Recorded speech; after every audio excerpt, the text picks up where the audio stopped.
Salut à tous. Salut. Alors il y a quelques temps déjà, on vous avait proposé un reportage sur la centrale hydroélectrique de Romanche-Gavet en partenariat avec EDF. Et vous aviez adoré cette vidéo, à tel point qu'au final on est resté en contact avec EDF pour vous présenter aujourd'hui une nouvelle vidéo en partenariat avec eux. Vous aviez adoré découvrir les arcanes de cette centrale avec nous et on s'est dit que là on allait faire encore plus fort, qu'on allait visiter carrément 4 startups innovantes dans le domaine des énergies bas carbone. Ces startups, elles ont été lauréates du prix EDF Pulse Startup. Alors du coup vous allez beaucoup en entendre parler au travers de cette vidéo. Et tout simplement, ces prix permettent de récompenser les startups au travers de moyens financiers et humains. Et pour ce premier jour, on part chez Sorea.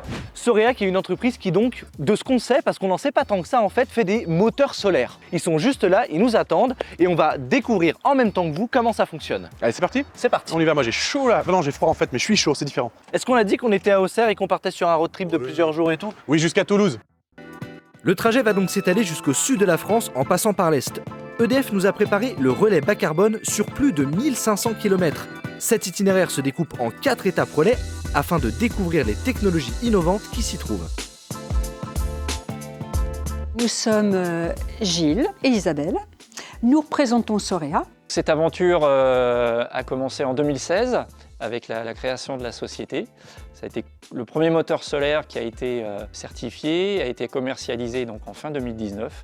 Et donc maintenant, on commence à l'installer un petit peu partout. C'est un moteur écologique, un moteur sans aucune électronique. Nous, on veut proposer des solutions qui soient simples, qui soient durables dans les deux sens du terme, durables pour l'environnement et durables en durée de vie. C'est-à-dire qu'on installe et après, on oublie.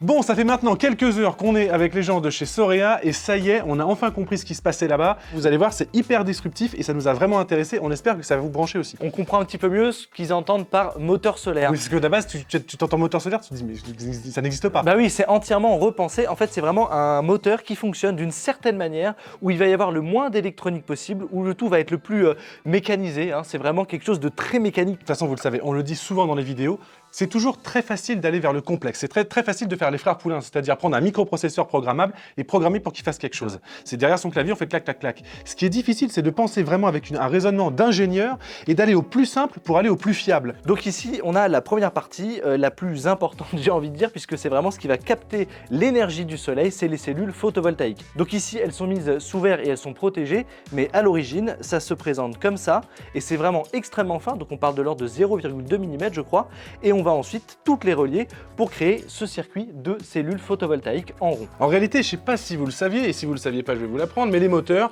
ils fonctionnent très souvent de manière alternative, c'est-à-dire que ce sont des bobines, des aimants qu'on va devoir alternativement alimenter afin de magnétiser, je vulgarise pour vous très simplement, pour magnétiser certaines zones et donc entraîner un axe qui va être attiré, comme une horloge, entre les bobines. Eh bien ça, normalement, ça demande beaucoup d'électronique. Normalement, les panneaux solaires produisent de l'énergie continue, donc tout l'inverse d'un alternatif. Et là, grâce à leur disposition, vous le voyez bien, on a plusieurs zones qui vont pouvoir s'activer les unes derrière les autres et donc créer une sorte de fonctionnement alternatif. Pour pouvoir activer chaque cellule de manière alternative, on vient y placer ce disque-là qui, lorsqu'il va tourner, va pouvoir obstruer ou alimenter les diverses cellules.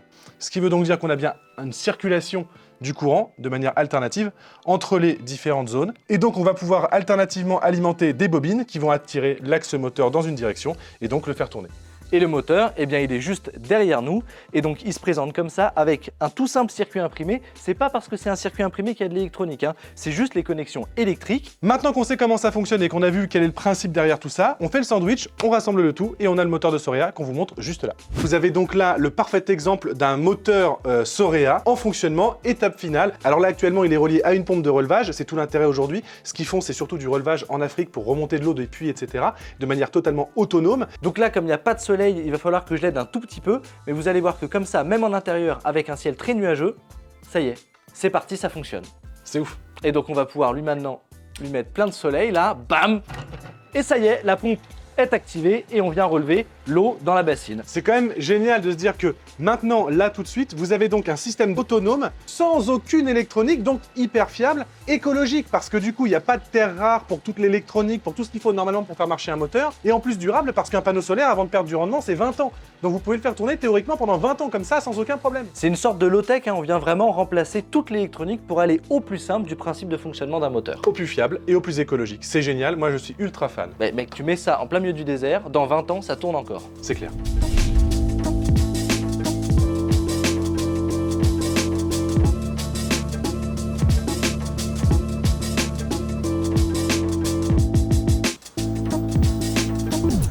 What else? A lot of times with beats, man.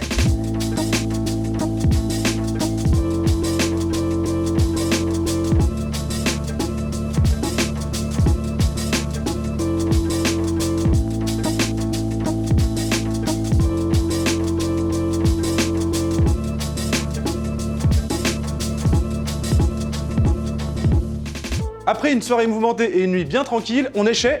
Mob Energy. Alors on n'en sait pas plus que ce qu'on nous a dit, hein. C'est une start-up qui s'occupe de recharger des véhicules au travers d'un robot. Alors est-ce que c'est un robot qui va voir la voiture pour lui dire coucou je vais te recharger? Est-ce que c'est la voiture qui s'approche du robot et ça vient la brancher automatiquement? On ne sait absolument pas. Ce qu'on peut vous dire c'est que ce matin on a reçu les petits croissants, les petits pains au chocolat. J'aime les pains au chocolat. Ce qui fait toujours plaisir. Oui, mais on reste impartial. Ils ont beau avoir un prix EDF Pulse Startup, eh bien, on n'est pas obligé d'être sympa avec eux pour autant. S'ils font des trucs mauvais, ils font des trucs mauvais. S'ils font des trucs bien, ils font des trucs bien. On découvre ça avec vous, c'est parti.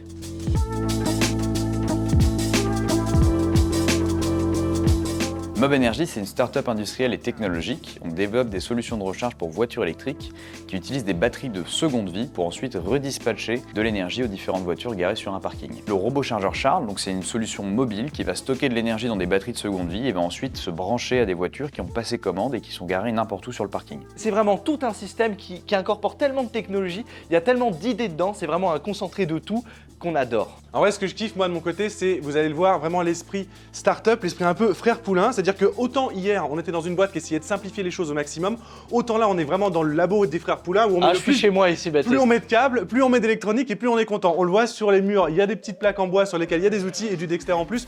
On est yimbe et on a imprimantes 3D quand même. Il y a des imprimantes 3D, il y a des petits modules de partout. On prend des hubs USB, on les cannibalise, on fait d'autres trucs avec. Ça, c'est top.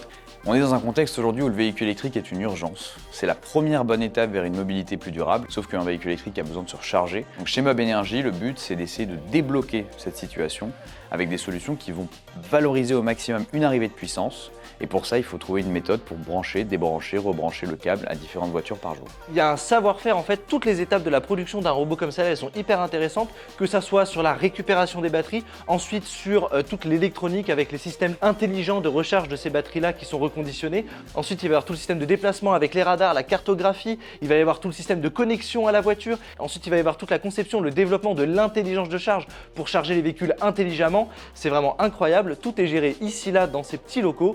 On est bluffé. Alors juste ici, on a de la chance, on peut voir un robot Charles dont le carter, l'extérieur a été enlevé. On a toute la partie électronique juste en haut et juste ici au milieu, on a le pack de batteries. Et ce qui est très intéressant, c'est qu'en fait, ce sont des batteries recyclées. Normalement, un pack, c'est 30 kW. Évidemment, là, comme les batteries sont recyclées, elles sont plus anciennes, elles sont pas à 100% de leur performance. Donc on est entre 20 et 30 kW de puissance absorbée. Bon, moi j'ai envie de voir comment il se déplace là, j'ai hâte. Je veux faire un test. On est venu en voiture hybride rechargeable, donc je vais recharger mon hybride. On se retrouve sur un parking pour tester le robot Charles en version 3.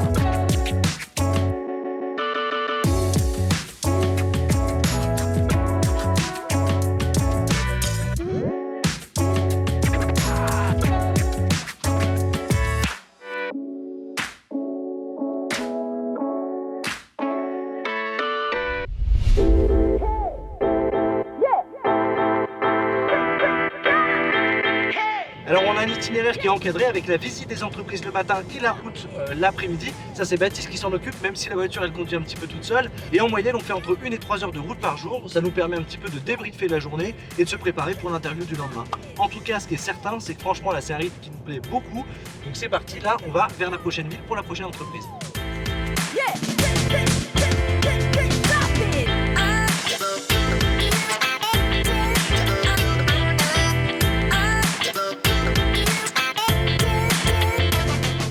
On pouvait pas s'empêcher de faire le point d'étape ici, dans la région de Chambéry, parce que le point est tout simplement magnifique. Demain matin, on va visiter l'entreprise PowerUp, qui est, de ce qu'on a entendu, une startup qui s'occupe d'optimiser les batteries pour augmenter leur longévité. Oui, donc ça rentre clairement dans les prix EDF Pulse Startup, puisque du coup c'est plus écologique vu qu'on essaie d'optimiser la durée de longévité, donc on utilise moins de batteries, donc on pollue moins. C'est ça, surtout quand on voit toutes ces batteries qu'on utilise au quotidien. Est-ce qu'on peut doubler leur durée de vie? Est-ce qu'on peut doubler leur autonomie? On se retrouve avec eux pour qu'ils nous expliquent tout leur concept.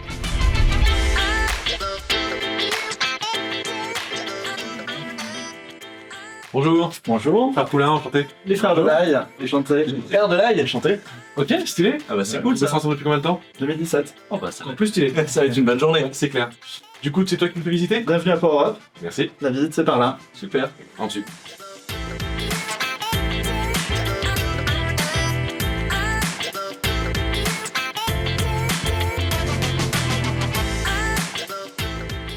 La technologie de PowerUp permet de suivre l'état de santé des batteries lithium-ion, l'état de sécurité et, in fine, apporter des outils de maintenance prédictive aux exploitants de batteries. Bon, et finalement, c'était bien ce qu'on pensait. C'est une startup qui va se baser sur 3 métriques, la tension, l'intensité et la température, pour pouvoir optimiser l'usage et l'usure des batteries. Grâce à ça, grâce à des algorithmes, grâce à un petit peu d'intelligence artificielle certaines fois, ils arrivent à optimiser ces usages de 20 à 100% en fonction des types de batteries qu'on va rencontrer. Et donc juste derrière moi, ici, il va y avoir ce qu'on va dire donc la chimie. Le pôle chimie, en le somme. pôle chimie, voilà, pour connaître un petit peu la chimie des batteries et transmettre ces informations, ces données-là, juste en face, où il va y avoir ensuite l'intégration entre l'algorithme et la chimie des batteries pour pouvoir justement optimiser le tout. Et enfin, juste devant nous, il va y avoir l'électronique avec toutes les cartes qui vont permettre de traiter les informations et de remonter les données ici dans les bureaux de PowerUp. Cette technologie va pouvoir supporter la transition énergétique avec la croissance phénoménale de l'utilisation des batteries lithium-ion. En fait, on se rend compte qu'en définitive, ce qui est intéressant dans cette startup, c'est vraiment qu'on est dans l'optimisation pure et dure. C'est-à-dire qu'ils n'ont pas inventé une nouvelle chimie de batterie, ils n'ont pas inventé des nouvelles formes de batterie. Ils prennent 3 données. Ils prennent 3 données et en allant à fond dans ces 3 données-là, on évite au maximum de faire du jetable et on prolonge au maximum ce qu'on peut utiliser pour toujours continuer à diminuer l'empreinte carbone qu'on peut avoir quand on crée des technologies et qu'on continue d'avancer en tant que civilisation, j'ai envie de dire. Et donc en plus de tout ce qui se passe ici avec les algorithmes et le traitement des données, ils ont un atelier juste à côté où ils développent carrément des solutions pour certaines entreprises. Moi, je te propose qu'on y aille parce que là, je suis terriblement gêné d'emmerder tout le monde. Donc, on y va tout de suite. Il y a beaucoup plus de bruit là-bas, c'est isolé phoniquement et comme ça, on pourra continuer à hurler dans la caméra sans les embêter. Puis on sent un peu plus chez nous, c'est un atelier quoi. Ouais, c'est vrai. Bonjour! Et donc ici on se retrouve dans l'atelier, il y a vraiment, c'est de la pure R&D. Juste ici sur ma gauche en fait on a un télérupteur de chez Enedis, donc qui permet de commuter les réseaux électriques et ils ont remplacé la technologie d'origine qui se basait sur des batteries au plomb par des batteries LFP, pas des batteries les frères Poulain non, des batteries lithium fer phosphate et donc en plus du changement de batterie ils y intègrent leur technologie pour avoir la remontée de données et optimiser tout ce système qui est quand même hyper important parce que c'est sur le réseau électrique de France. Et en parlant de ça, juste derrière moi, vous pouvez voir un mécanisme de signalétique de la SNCF. Avant, ils utilisaient des piles qui duraient 1 mois et qui étaient jetables. Grâce à eux, il va y avoir maintenant des batteries lithium, manganèse, nickel, cobalt. Je l'ai pas dit dans le bon sens, mais vous avez compris. Et leur technologie, ce qui fait que les batteries seront rechargeables et dureront entre 7 et 8 ans. Donc en plus de proposer des solutions intelligentes avec des batteries rechargeables, comme il y a leur technologie, en fait sur des batteries classiques, ça n'aurait duré que 5 ans de durée de vie de batterie. 4 à 5 ans, ouais. Et là, on est sur du 7 à 8 ans. Donc on est vraiment sur toute cette optimisation qui permet donc de moins polluer puisqu'on va jeter les batteries moins souvent. Cette technologie s'appuie sur des algorithmes qui ont été développés au sein du CEA, qui reposent vraiment sur des connaissances scientifiques, des modèles déterministes, mais on va également s'appuyer sur du machine learning et de l'intelligence artificielle pour coupler les deux et pouvoir prévenir les emballements thermiques, les problèmes de sécurité des batteries. Et donc dans l'optique de connecter toutes ces données pour pouvoir ensuite déduire des algorithmes sur les batteries, on vous a donc dit qu'il y avait la température, l'intensité et le courant. Et là, on va tester la température. On a des fours qui tournent à plein régime. Bon, ils vont pas aller se balader en plein milieu du désert du Sahara et sur les pôles pour faire du -20 et du +70 degrés. On a quand même la technologie aujourd'hui en France pour avoir ce qu'on appelle des fours et des frigos dans lesquels on vient placer les batteries. Donc là, juste là, il est marqué à 14 degrés. Là, on va avoir un 25 degrés et derrière nous, c'est 45, 60 et ça peut monter même jusqu'à 70 degrés. Ouais. Donc en testant les divers modèles de batteries et les diverses chimies, parce que comme vous avez vu, il y a différentes chimies, on va pouvoir déduire le comportement de la batterie à ces températures-là. Ensuite, on rentre ces données-là dans toute l'algorithmique de PowerUp Et on en déduit eh bien, une optimisation des batteries. Et c'est ce qu'on va vous mettre là en image. Vous avez un panneau de contrôle où il récupère à distance dans le cloud l'intégralité des données des batteries qui sont en circulation. Et grâce à ça, ils ont une précision de dingue sur la durée de vie de la batterie. Ça a 2-3% de marge de manœuvre, mais ce qui est déjà extrêmement plus précis que des BMS comme ceux des frères Poulain qui font à plus ou moins 20%. Prenons par exemple une voiture électrique à la fin de la durée de vie du véhicule. On va dire, je sais pas moi, 500 000 km, et bien potentiellement on pourrait tirer 20% d'autonomie en plus sur le long terme sur les batteries et donc faire 600 000 km avant de jeter le véhicule au lieu d'en faire 500 000 avec des performances équivalentes. Je sais pas si vous vous rendez compte, 100 000 bornes, c'est des années pour des rouleurs. Et tout ça en mettant des batteries dans des frigos. Hein.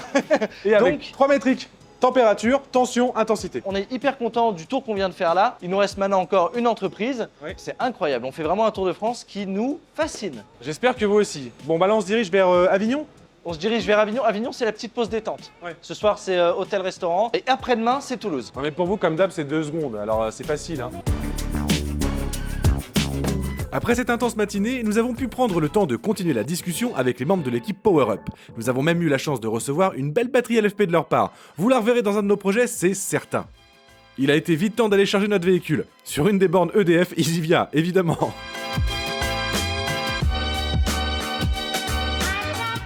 Et hop, c'est plugué, on charge.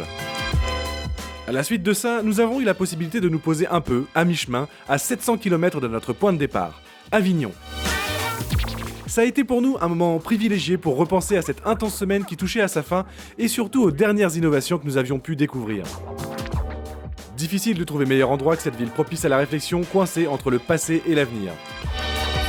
Enfin, direction l'hôtel pour dormir avant notre dernière destination, Toulouse.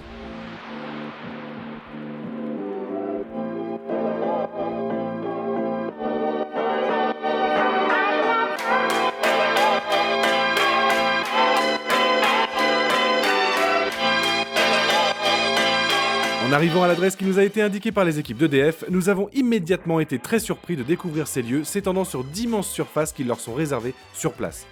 Ni une ni deux, nous fonçons déployer le matériel, nous rentrons en contact avec les équipes sur place et...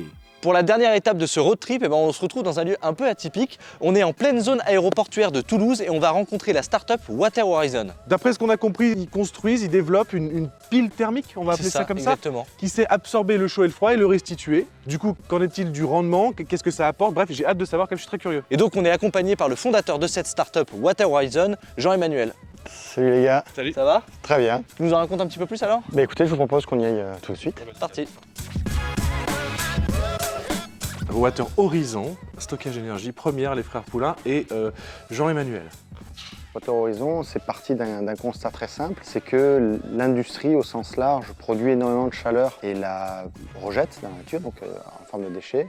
Et la vision que l'on a eue avec Water Horizon quand on l'a monté, c'était de se dire on va essayer de trouver des solutions techniques, industrielles, qui permettent de valoriser la chaleur perdue industrielle.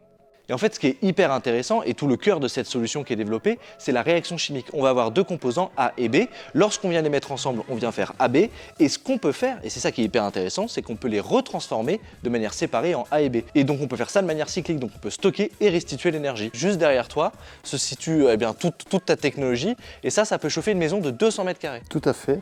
Donc ça, en fait, tout simplement, ça va être l'entièreté de l'équipement dans lequel il va y avoir à la fois les réactions chimiques, à la fois la régulation, qui va permettre de charger de la chaleur, de la stocker, et ça, cette taille-là, on est capable de chauffer ou de climatiser une maison de 200 mètres carrés avec. L'avantage de stocker dans de la réaction chimique, c'est que déjà, on va être capable de stocker sur le long terme. On peut stocker plusieurs années si on veut. Cette chaleur, en fait, la réaction chimique, tant qu'on ne la fait pas, on va garder le potentiel de faire cette réaction chimique. C'est dingue. Et donc l'objectif là, c'est vraiment de se dire, là, cette batterie, elle n'a pas été branchée depuis 3 mois sur un circuit. Le jour où on la branche, elle est capable de délivrer l'énergie immédiatement. C'est ce que tu fais, c'est-à-dire que ton idée, c'est d'aller, par exemple, chauffer une entreprise à partir de chaleur qui serait autrement perdue. On récupère de l'énergie thermique, donc de la chaleur, et on redélivre de l'énergie thermique. Par exemple, c'est comme si tu arrivais à récupérer la chaleur d'un incinérateur. Ouais, voilà, par exemple. Exactement, et c'est exactement ce que l'on fait, puisque notre première unité industrielle, là, qui est en cours de déploiement, va être pour récupérer la chaleur des incinérateurs, pour derrière distribuer cette énergie qui est aujourd'hui perdue à un consommateur. En fait, ça me fait penser à la première startup qu'on a visitée, Sorea, qui fait un moteur solaire. Et eux, en sortie de ce moteur solaire, ils ont une énergie mécanique. Donc il va juste avoir une rotation. Cette rotation, ils la mettent au service d'une pompe. Et ils n'ont aucun intérêt à remettre un moteur derrière pour transformer l'énergie de rotation en électricité, puisque tout ce qu'ils veulent, c'est être le plus efficace possible, avec avoir le meilleur rendement. Donc du coup, ils ont une énergie qui sort avec la rotation et ils la gardent comme ça pour alimenter les pompes. Bah, merci beaucoup. Merci à vous. Je pense que là, maintenant, on va pouvoir reprendre la route sereinement et un petit peu débriefer tout ça.